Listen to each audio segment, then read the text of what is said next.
انشاءاللہ تعالی سورہ قلم کا دوسرا رکوع پڑھیں گے اور یہ سورہ 29 پارے کا یہ چوتھا رکوع ہے۔ اللہ تعالی نے ارشاد فرمایا ان للمتقین عند ربهم جنات النعیم،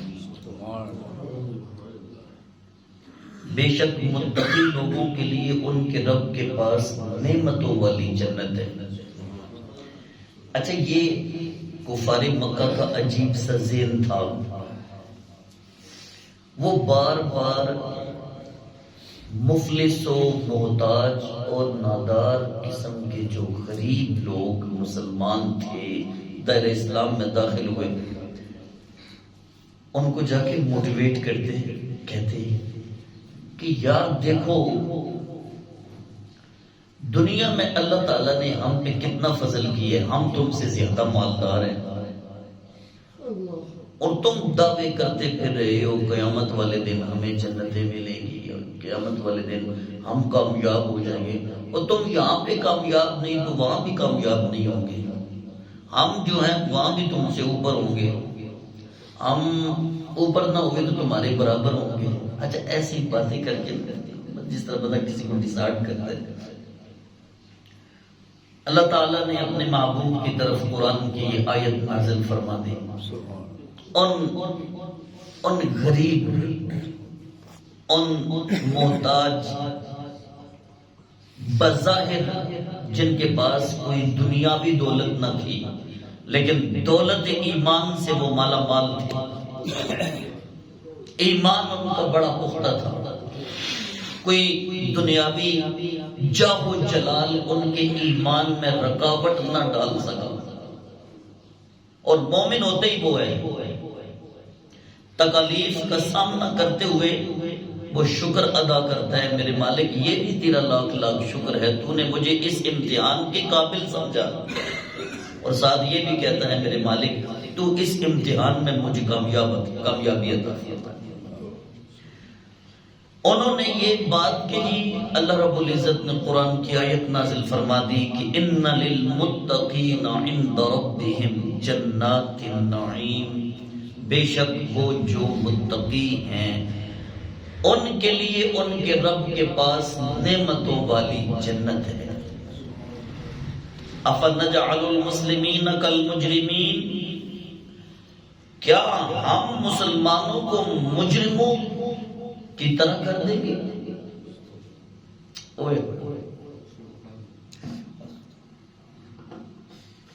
یہاں میرے اللہ نے گناہگاروں کی بات نہیں کی ہے، تھوڑی توجہ چاہوں گا سمجھو کی، گناہگاروں کی بات نہیں کی ہے، یہ اس کا فضل عظیم ہے۔ اللہ فرما رہا ہے افنجعل المسلمین کالمجرمین، کیا ہم مسلمانوں کو مجرموں کی طرح بنا دیں گے؟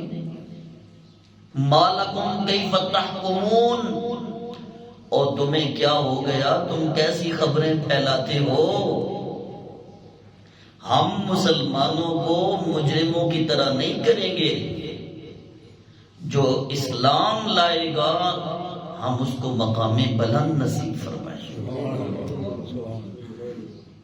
اگر اس سے زندگی میں کوئی گناہ سرزد ہو گیا تو ایمان لانے کی وجہ سے، ایمان کی طاقت کے سبب اللہ اور اس کے رسول کے سامنے جب بندہ مومن نادم و شرمندہ ہوگا تو ہم اس کے گناہوں کو معاف بھی فرما دیں گے۔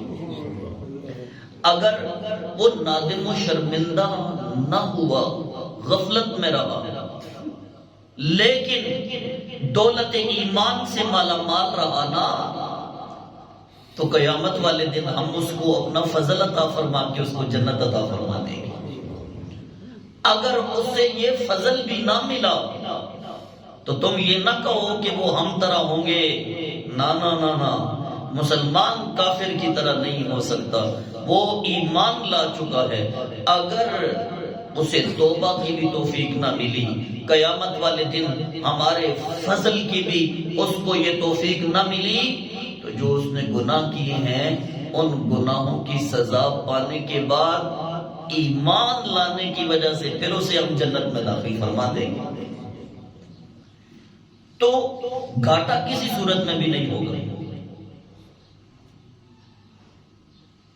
أَفَنَجْعَلُ الْمُسْلِمِينَ كَالْمُجْرِمِينَ، یہ بہت بڑا معتزلہ کا عقیدہ تھا۔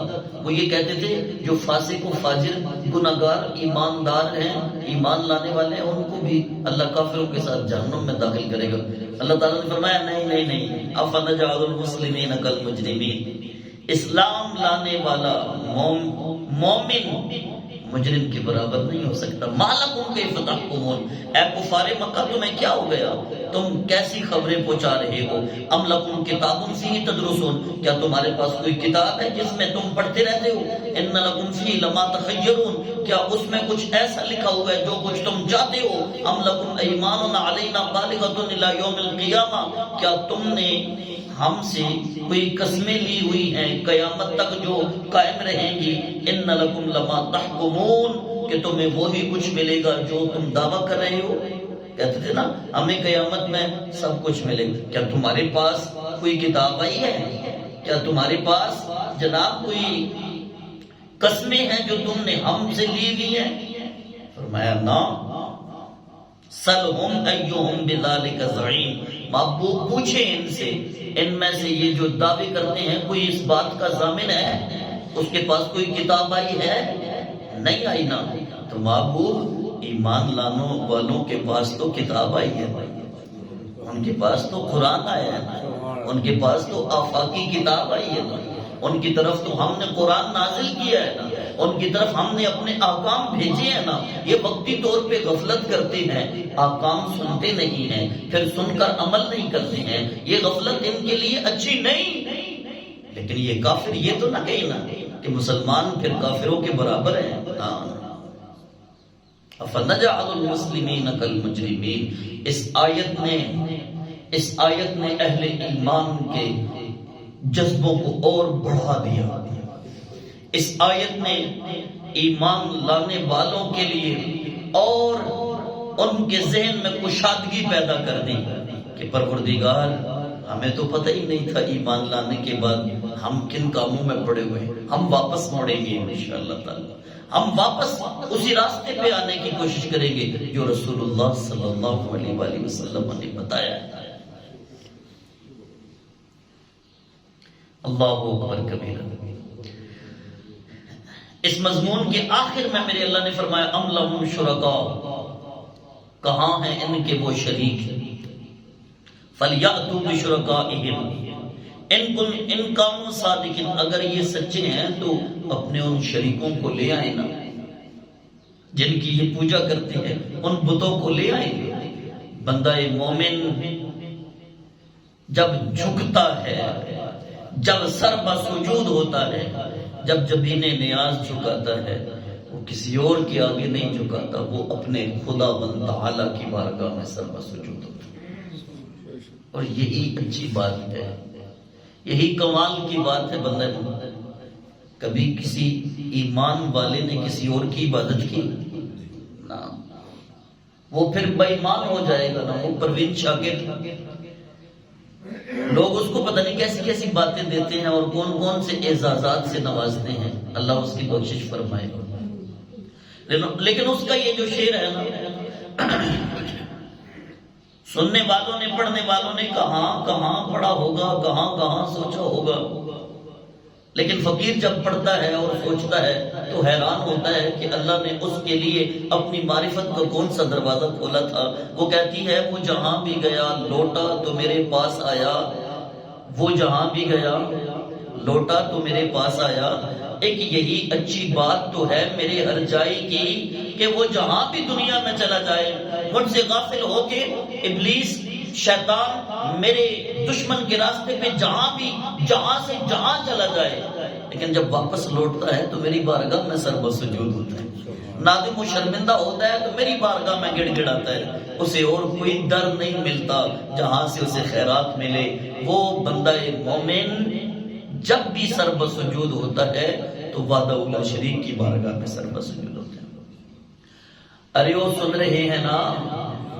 اگلی آیت سماعت کیجیے۔ اللہ فرماتا ہے یوم یکشف عن ساق ویدعون الی السجود فلا یستطیعون، جس دن پنڈلی کھول دی جائے گی۔ یکشف عن ساق، ساق کہتے ہیں یہ جو گھٹنا اور ٹخنا ہے نا، اس کے درمیان کی جو جگہ نا اس کو ساق کہتے ہیں۔ اللہ تعالیٰ نے قرآن میں ایک اور مقام پہ بھی ارشاد فرمایا وَالْتَفَّتِ السَّاقُ بِالسَّاقِ، جب پنڈلیاں ایک دوسرے کے اوپر چڑھ دیں۔ موت کے وقت نا کہتے ہیں نا جلدی جلدی ٹانگیں سیدھی کر دو، انگوٹھے باندھ دو، شدت بڑی زیادہ ہوتی ہے نا روح کے نکلنے کی، پنڈلیاں آپس میں جڑ جاتی ہیں اس طرح۔ وَالْتَفَّتِ السَّاقُ بِالسَّاقِ، یہاں بھی اللہ تعالیٰ نے فرمایا یکشف عن ساق، جس دن پنڈلی کھول دی جائے گی۔ وَيُدْعَوْنَ إِلَى السُّجُودِ، اور لوگوں کو بلایا جائے گا آؤ اپنے رب کی بارگاہ میں سجدہ کر لو۔ اللہ اکبر۔ یہاں پہ آقا کریم صلی اللہ تعالی علیہ وآلہ وسلم نے فرمایا یکشف عن ساق سے مراد یہ ہے کہ جب اللہ اپنے چہرہ وجہ اللہ سے حجاب ہٹائے گا اور مخلوق خدا کو کہا جائے گا آؤ دیکھو اپنے خداوند تعالی کو، دیکھو وحدہ لا شریک کو، دیکھو ذات الوہیت کو، اور اپنے رب کو دیکھ کر اس کی بارگاہ میں سر بسجود ہو جاؤ۔ فلا یستطیعون،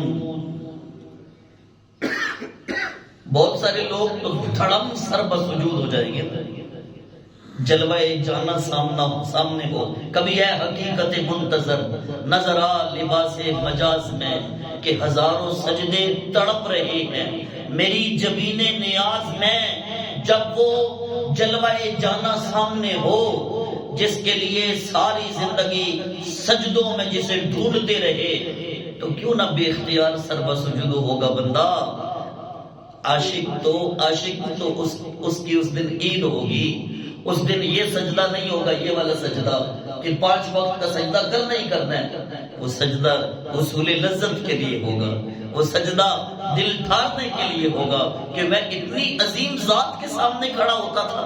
سر بسجود ہو جائیں گے اور دھڑم کر کے سر بسجود ہو جائیں گے۔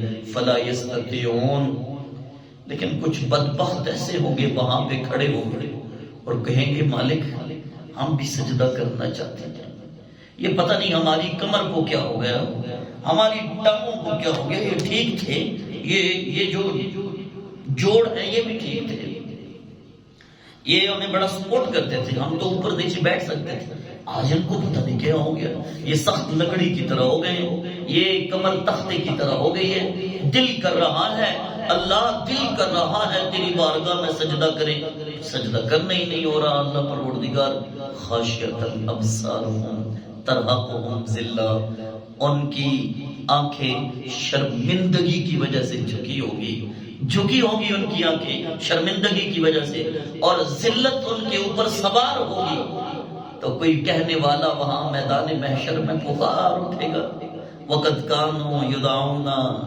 إِلَى السُّجُودِ وَهُمْ سَالِمُونَ، اور ظالموں یاد کرو نا وہ وقت جب تم ٹھیک ٹھاک صحیح سلامت تھے، تمہاری ٹانگوں میں بھی طاقت تھی، تمہاری کمر بھی ہلتی صحیح تھی، تم دوڑ دوڑ کے دنیا کے کام تو کرتے تھے، تم دوڑ دوڑ کے دوستوں کی محفل میں تو جاتے تھے، تم دوڑ دوڑ کے برادری اور اپنے احباب کی محافلیں تو سجاتے تھے، لیکن تمہیں خوف ہی نہیں آتا تھا میری بارگاہ سے بلاوا آ رہا ہے، اتنا اگنور کرتے تھے، اتنا منہ پھیرتے تھے۔ وَقَدْ كَانُوا يُدْعَوْنَ إِلَى السُّجُودِ وَهُمْ سَالِمُونَ، جب تم سلامت تھے میری پکار پہ لبیک نہیں کہتے تھے، آج میری بارگاہ میں پہنچ کر تمہیں سجدے کی توفیق ہی نہیں دی جا رہی، چھین لی گئی ہے سجدے کی توفیق۔ اس سے آگے کون سا درس ہو، اس سے آگے کون سی بات ہو؟ میں کہتا ہوں یہ اختتامی بات ہے میرے دوست، ہم اتنے مگن ہو گئے ہیں سجدے کو چھوڑ دیا ہم نے. کہیں قیامت والے دن بارگاہ خداوندی میں ہمارا یہ حال نہ ہو جائے. آؤ آج کر لو سجدہ اپنے رب کی بارگاہ میں. آج گڑ گڑا لو اپنے اللہ کی بارگاہ میں. آج اس کے حکم سے منہ نہ موڑو تاکہ کل قیامت کے اس ہولناکیوں میں اللہ رب العزت تمہیں سجدہ کرنے کی توفیق دے دے. وہ ایک سجدہ جسے تو گراں سمجھتا ہے 1000 سجدوں سے دیتا ہے آدمی کو نجات. خوش قسمت ہیں وہ لوگ جنہیں اللہ اپنی بندگی کی توفیق عطا فرماتا ہے.